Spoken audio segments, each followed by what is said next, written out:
Bhimavaram DSP జయసూర్యపై AP deputy speaker Raghurama Krishna Raju చేసిన వ్యాఖ్యలు సరైనవే అని సమర్థించారు మాజీ ఎమ్మెల్యే గ్రంథి శ్రీనివాస్. గత వారం రోజులుగా ఏపీలో హాట్ టాపిక్ గా మారిన భీమవరంలో క్లబ్బుల వ్యవహారంపై ఆయన స్పందించారు.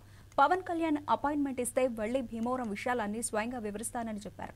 క్లబ్బుల నుంచి లక్షల్లో సొమ్ములు తీసుకుంటున్న వారి చిట్టా అంతా విచారణలో పవన్ కళ్యాణ్ తెలుసుకోవాలని గ్రంథి సూచించారు. భీమవరం నుండి జిల్లా కలెక్టరేట్ కూడా ఎట్టి పరిస్థితుల్లో తరలిపోనివ్వనని అంటున్న మాజీ ఎమ్మెల్యే గ్రంథి శ్రీనివాస్తో మా ప్రతినిధి మురళి ఫేస్ టు ఫేస్.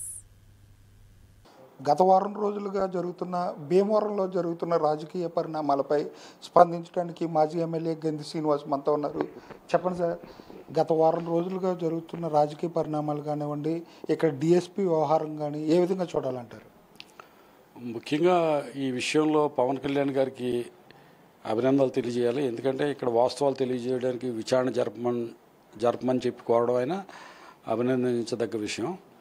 ఎందుకంటే భీమవరంలో జరుగుతుంది 3 క్లబ్బులు జరుగుతున్నాయి. 3 క్లబ్బులకు సంబంధించి పబ్లిక్ చెప్పుకుంటుంది ఏంటంటే ఎప్పుడూ లేని విధంగా గతంలో ఏదైనా క్లబ్బులు ఉంటే కనుక క్లబ్బుల్లో ఎక్కడన్నా కనుక ఆ క్లబ్ మెంబర్స్ వరకు రఘురామకృష్ణరాజు గారు చెప్పినట్టు 13 ముక్కలకు సంబంధించి ఆట ఆడుకోవడానికి సుప్రీంకోర్టు జడ్జిమెంట్ కూడా ఉంది. ఎవరు కోర్టులకు వెళ్ళారు, ఎవరు క్లబ్కి వెళ్తే సుప్రీంకోర్టు ఇచ్చిన జడ్జిమెంట్ అది.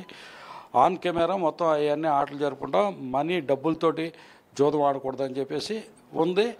ఆ క్లబ్కి సంబంధించి అలా జరిగితే ఎవరికి అభ్యంతరం లేదు. కానీ ఇక్కడ జరుగుతుంది ఏంటంటే 3 క్లబ్లకు సంబంధించి రాత్రి పగలు కూడా ఇతర ప్రాంతాల నుంచి ఇక్కడి నుంచి జనాలు వచ్చి పేకాట్లాడి ఇల్లు ఒళ్ళు కూడా గొల్ల చేసుకునే పరిస్థితి మీద పవన్ కళ్యాణ్ గారు స్పందించడం నిజంగా హర్షించదగ్గ విషయం. అయితే ఇక్కడ పబ్లిక్ చెప్పుకునేది 3 క్లబ్ల నుంచి ఒక్కొక్క క్లబ్ నుంచి నెలకు 10 లక్షలు వెళ్తుందని చెప్పి, అలాగే ఒక క్లబ్లో అయితే కనుక ప్రత్యేకంగా 5 లక్షల క్లబ్బు 5 లక్షల బ్యాంకు ఆట జరుగుతుందని చెప్పి, దీని వెనకాల కొంతమంది ప్రజాప్రతినిధులు ఉన్నారని చెప్పి ఇవన్నీ కూడా బయట చెప్పుకున్నారు. అంతేకాదు బ్రాందీ షాపుల నుంచి ఒక్కో షాపు నుంచి సంవత్సరానికి 4.5 లక్షల రూపాయలు ఇవ్వాలని ఇంకా ఇటువంటి ఎన్నో ఆరోపణలు వస్తున్న నేపథ్యంలో పవన్ కళ్యాణ్ గారు స్పందించడం నిజంగా ఇదంతా కూడా ప్రక్షాళన అవ్వడానికి ఒక మంచి మార్గం అని నేను కోరుకుంటున్నా. ముఖ్యంగా జయసూర్య గారి మీద ఆరోపణలు చేశారు. జయసూర్య గారి మీద ఆరోపణలు చేసినప్పుడు పవన్ కళ్యాణ్ గారికి చెప్పినప్పుడు రఘురామకృష్ణరాజు గారు జయసూర్య ఆఫీసర్ మంచి ఆఫీసర్ అని చెప్పడం కూడా అభినందించదగ్గ విషయం. ఎందుకంటే జయసూర్య ఆయన డిఎస్పీ గారు మంచి ఆఫీసరే. అయితే ఎందుకు 14 నెలల మట్టి డిఎస్పీ గారి మీద పవన్ కళ్యాణ్కి ఫిర్యాదు చేయని వ్యక్తులు ఇప్పుడు ఎందుకు ఫిర్యాదు చేశారనేది ఇక్కడ పెద్ద క్వశ్చన్ మార్క్ ఇక్కడ భీమవరం ప్రజలకు అర్థం అవడంలా. అలాగే 10 లక్షల రూపాయలు ప్రతి క్లబ్ నుంచి తీసుకుంటున్నారని చెప్పిన నేపథ్యంలో పవన్ కళ్యాణ్ గారికి ఫిర్యాదు ఎందుకు చేశారనుకోవచ్చు. అదే నేను అనేది ఏంటంటే ఈ 2 నెలల మట్టి క్లబ్బులు ఆపేయడం జరిగింది. ఈ 2 నెలల మట్టి మరి చంద్రబాబు నాయుడు గారి దృష్టికి వెళ్ళిన తర్వాత ఈ క్లబ్బుల మీద ఉక్కుపాదం మోపడం, ఈ క్లబ్బులన్నీ కూడా ఆపేయడం, ఇది జరగడం వల్ల తమ ఆదాయానికి గండి పడిందని చెప్పి మరి పవన్ కళ్యాణ్ గారి దృష్టికి ఎవరు తీసుకెళ్లారో ఆరోపణలు చేశారో డిఎస్పీ గారి మీద పడతాం అనేది ఇది కరెక్ట్ కాదు అని నా ఉద్దేశం. దీని మీదే మన గతంలో ఇంతవరకు మీడియా మిత్రులకు చెప్పడం జరిగింది. వాస్తవాలు తెలుసుకోవాలని పవన్ కళ్యాణ్ గారు ప్రయత్నిస్తున్నారు కాబట్టి ఒక పోలీస్ ఎంక్వైరీ కాకుండా తమ పార్టీకి సంబంధించిన నాయకులను వాళ్ళందరినీ కూడా పిలిచి విచారణ చేస్తే బాగుంటుందని, తన పార్టీకి సంబంధించిన వాళ్ళు ఈ అవినీతి కోపంలో కనుక ఉంటే కనుక వాళ్ళని కూడా ఉపేక్షించొద్దని చెప్పి పవన్ కళ్యాణ్ గారికి విజ్ఞప్తి చేస్తున్నా. ముఖ్యంగా ఇంకా చాలా వాస్తవాలు పవన్ కళ్యాణ్ గారికి తెలియజేయాలని నాకు కోరికగా ఉంది. అలాగే పవన్ కళ్యాణ్ గారి దృష్టికి తీసుకెళ్ళడానికి పవన్ కళ్యాణ్ గారు అపాయింట్మెంట్ ఏమన్నా కోరతారా? అపాయింట్మెంట్ కోరాలని అనుకుంటే అపాయింట్మెంట్ ఎవరని నాకు భయం. అయితే ఆయన పిలిస్తే కనుక తప్పనిసరిగా వెళ్ళి A to Z అసలు భీమవరానికి సంబంధించి అంతా కూడా ఆయనకి తెలియజేయాలనుకున్నా. ఎందుకంటే పవన్ కళ్యాణ్ గారు ఒక స్టార్ హీరో అవ్వచ్చు, లేదా ఒక పెద్ద పొలిటీషియన్. ఎందుకంటే ఈ కూటమి ప్రభుత్వాన్ని అధికారంలో తీసుకురావడానికి ఒక పటిష్టమైన నాయకత్వాన్ని నేర్పుని వ్యవహరించిన వ్యక్తి, కోట్లాది మంది అభిమానులు ఉన్న వ్యక్తి. ఆయనతో మనం ఆయన మీద గెలిచినంత మాత్రాన మనం ఏదో పెద్ద ఆయనకి మనకి అస్థిమస్కాంతరం అంత తేడా ఉంది. ఆయన పెద్ద వ్యక్తి. అయితే ఆయన్ని ఏంటంటే ఒక కళాకారుడు. ఆయన ఎంత గొప్ప వ్యక్తి అయినా రాజకీయాల్లో ఒక కళాకారుడు.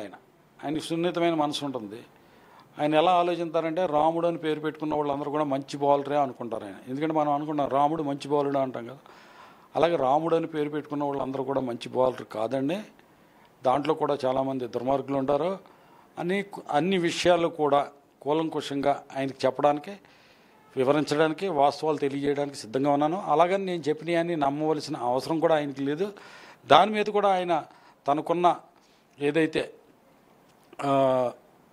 మిగతా సోర్సెస్ ద్వారా ఆయన తెలుసుకుని నేను చెప్పిన దాంట్లో వాస్తవం ఎంత ఉన్నదన్నది గ్రహించుకుని ఆయన దాన్ని ప్రక్షాళన చేసుకుంటే మంచిది. ఎందుకంటే ఈ విషయంలో ఆయనకి చెడ్డ పేరు రాకూడదని నేను కోరుకుంటున్నా. భీమవరానికి మంచి జరగాలని కోరుకుంటున్నాను. ఒక సీనియర్ నాయకుడిగా జనసేన పార్టీ నుంచి కానీ ఆహ్వానం వస్తే జనసేన పార్టీలో చేరే అవకాశం ఉందా?